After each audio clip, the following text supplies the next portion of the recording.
जय श्री राम। कल हमने सुना कि दक्ष कन्याओं की वंश परंपरा का वर्णन जो पराशर ऋषि ने किया कि जो भी व्यक्ति सच्चे मन से दक्ष कन्याओं की वंश परंपरा का स्मरण करता है वह कभी निसंतान नहीं रहता। आइए आज सुनते हैं विष्णु पुराण का 11वां अध्याय, जिसमें बालक ध्रुव की कथा है और मरीचि आदि ऋषियों से ध्रुव की भेंट।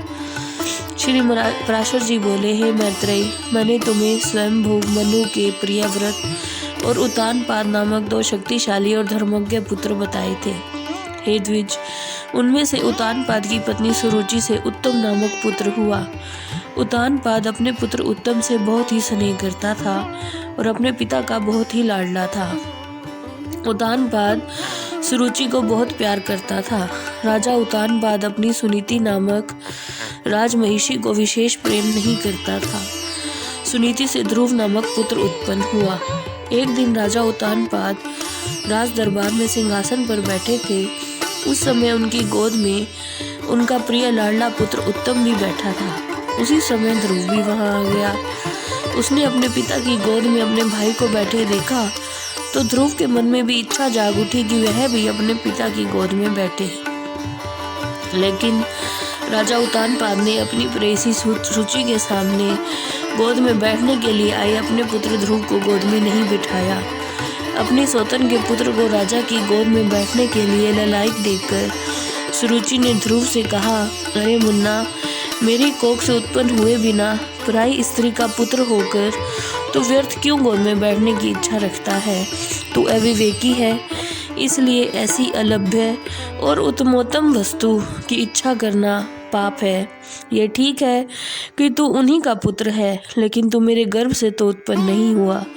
संपूर्ण चक्रवर्ती महाराजाओं का आश्रय रूप यह राज सिंहासन तो सिर्फ मेरे पुत्र के योग्य है। तू क्यों व्यर्थ अपने मन को संताप देता है? मेरे प्रिय पुत्र के समान क्यों व्यर्थ इतनी ऊंची लालसा रखता है? क्या तुझे मालूम नहीं कि तेरा जन्म सुनीति के गर्भ से हुआ है?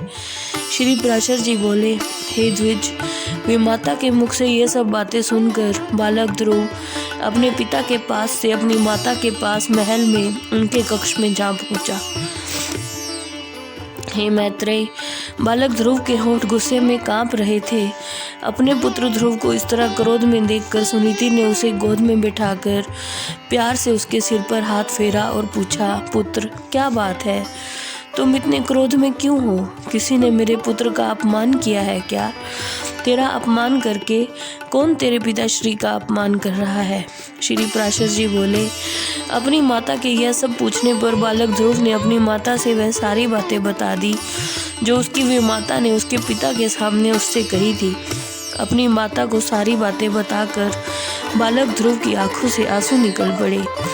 अपने पुत्र ध्रुव को इस तरह से सकता देखकर उसकी माता सुनीति को बहुत दुख हुआ और अपने पुत्र ध्रुव से बोली, सुरुचि ने ठीक ही कहा है, तू भाग्यहीन है। पुण्यवानों से उसके विपक्षी ऐसा नहीं कह सकते।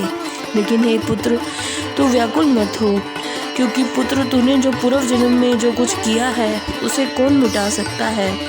जो पुण्य तूने नहीं किया वह तुझे कौन दे सकता है?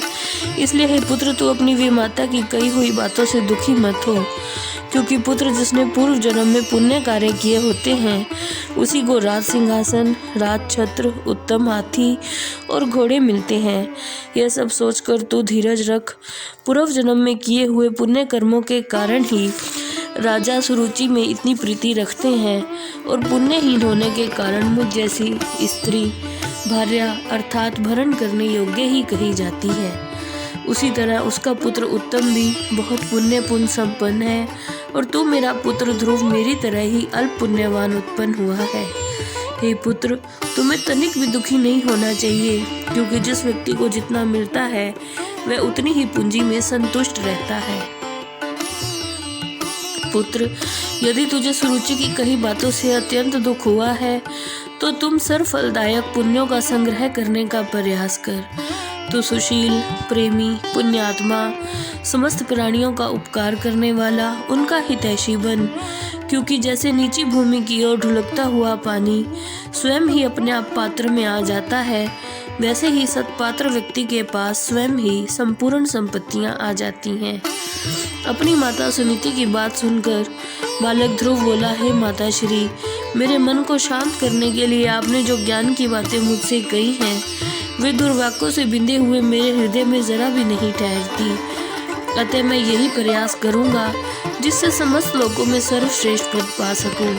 राजा की प्रेमिका अवश्य सुरुचि ही है और मैंने उसकी गर्भ से जन्म भी नहीं लिया। फिर भी माता श्री, आप अपने गर्भ में बड़े हुए मेरा प्रभाव भी देखना। उत्तम जो मेरा भाई है, जिसको उसने अपने गर्भ से जन्म दिया है, पिता का दिया हुआ राज सिंहासन वही प्राप्त करे। प्रभु करे ऐसा ही हो। हे माता श्री, मैं तो अपने पुरुषार्थ से उस पद को पाने की इच्छा करता हूँ जो पिता श्री भी प्राप्त नहीं कर सके। श्री पराशर जी बोले, अपनी माता से ये कहकर ध्रुव महल से निकल पड़ा और नगर से बाहर आकर उपवन में जा पहुंचा। ध्रुव ने वहां पहुंचकर देखा कि 7 मुनीश्वर कृष्ण मृग चरम के बिछोने से युक्त आसन पर बैठे हैं। बालक ध्रुव उन मुनीश्वरों के पास पहुंचा और सबको सिर झुकाकर हाथ जोड़कर प्रणाम करके बोला, हे महात्मन, मैं सुनीति से उत्पन्न राजा उतानपाद का पुत्र हूँ। मैं आत्म गलाने के कारण यहाँ आपके पास आया हूँ। महात्मा बोले, हे राजकुमार, तुम अभी नादान बालक हो। अभी तो तुम सिर्फ 5 या 6 वर्ष के हो। अभी तेरे निर्वेद का कोई कारण नहीं दिखाई देता। अभी तुझे कोई चिंता भी नहीं है, क्योंकि पुत्र अभी तेरे पिता श्री राजा उतानपाद जीवित हैं। बालक, तेरी कोई प्रिय वस्तु खो गई हो तो हमें भी ऐसा नहीं लगता। तेरे शरीर में हमें कोई व्याधि भी नहीं दिखती। फिर तेरी गलाने का मुख्य कारण क्या है? श्री पराशर जी बोले, फिर बालक ध्रुव ने उन मुनीश्वरों को वह सब बातें बताई जो सुरुचि ने उनसे कही थी। बालक ध्रुव की बात सुनकर मुनीश्वर आपस में बातें करने लगे। आहा, शास्त्र तेज कितना प्रबल है। जिस बालक में इतनी अक्षमा है कि वह अपनी विमाता का कथन उसके मन से दूर नहीं हो पाता। हे वीर बालक, उस दुख के कारण तूने जो कुछ भी करने का निश्चय किया है वह हम लोगों से बता दे। हे अतुलित तेजस्वी बालक, हमें बता, हम तेरी क्या सहायता करें, क्योंकि हमें ऐसे लगता है कि तू कुछ हमसे कहना चाहता है। ध्रुव बोला, महात्मन, ना मुझे धन पाने की लालसा है, ना ही राज्य की। मैं तो सिर्फ एकमात्र उसी स्थान को चाहता हूँ जो पहले किसी ने भी ना भोगा हो। हे मुनिश्रेष्ठ, आपकी मुझ पर अति कृपा होगी कि आप मुझे यह बता दें किस कार्य को करने से मुझे सबसे अग्रण्य स्थान मिल सकता है। मैं यही आपसे सहायता चाहता हूँ। मरीचि जी बोले, हे राजकुमार, मनुष्य को श्री गोविंद की आराधना किए बिना वह सर्वश्रेष्ठ स्थान प्राप्त नहीं हो सकता, इसलिए तो श्री नारायण की आराधना कर। अत्रि जी बोले, हे राजकुमार, मैं तुम्हें सत्य बताता हूँ, जो परापर कृति आदि से भी परे है, वे परम पुरुष जनार्दन जिससे संतुष्ट होते हैं उसी को वह अक्षय पद मिलता है। श्री अंगीरा जी बोले, यदि तू सबसे अग्रण्य स्थान पाना चाहता है तो तू गोविंद की आराधना कर। पुलत्स्य जी बोले, जो पर ब्रह्म, परम धाम, परम स्वरूप है, उस श्री हरि की सच्चे मन से आराधना करने से मनुष्य अति दुर्लभ मोक्ष को प्राप्त कर लेता है। पुलह मुनि बोले, हे सुरवत, जिन जगतपति प्रभु श्री हरि विष्णु जी की आराधना से इंद्र ने अपना इंद्र पद पाया था, तो उन्हीं यज्ञपति प्रभु श्री हरि विष्णु जी की आराधना कर।